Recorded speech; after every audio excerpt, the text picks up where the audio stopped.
Hariom friends Odia online channel आपको स्वागत। जेपरिक आम समस्ते जानिथिबे कि शनिदेव को सबुठ पापी ग्रह विचार करा जाए और कह जाए कि शनिंकर प्रभाव जो भी मनुष्यों उपर पड़ी था जीवन में समस्या मान आरंभ हो जाए, किंतु एपरी सर्वदा होई न थाए। जेबे शनिदेव कहा पर प्रसन्न होती तो तांकर शुभ समय आरंभ होगा लगी था और आसवाक समस्या मान मुक्ति मिल जाए। तेबे ज्योतिष को मानिबा तो ग्रह मान चलन कारण एपरी शुभ संजोग बनुअछि जो किसी राशि मान भाग्य खोलिया जाऊँगी, जो भाग्य चमकी उठिब, आसवाक समस्या मान मुक्ति मिल जाए। राशि और आसवाक समय विषय आम आपन को कहवाक जाऊँ।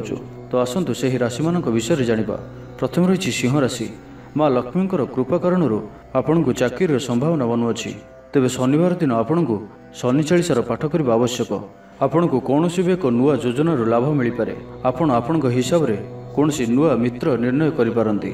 आपणकर सम्मान बढ़ीजिव। आपण द्वारा चाकरी पर करा जाउथिबा प्रत्येक प्रयासर परिणामर समय आसी जाइछि। द्वितीय रही धनुराशि।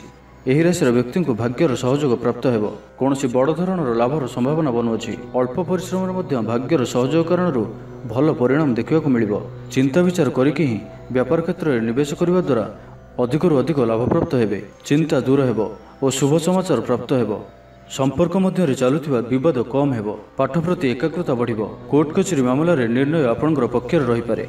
तृतीय रही कुंभ राशि। शनिदेव कृपा कारण आपणकर समस्त मनोकामना पूर्ण हो। आर्थिक स्थिति पूर्व अपेक्षा मजबूत हो। भाग्यर उदय हो और अचानक धनलाभर संजोग बनुअछि।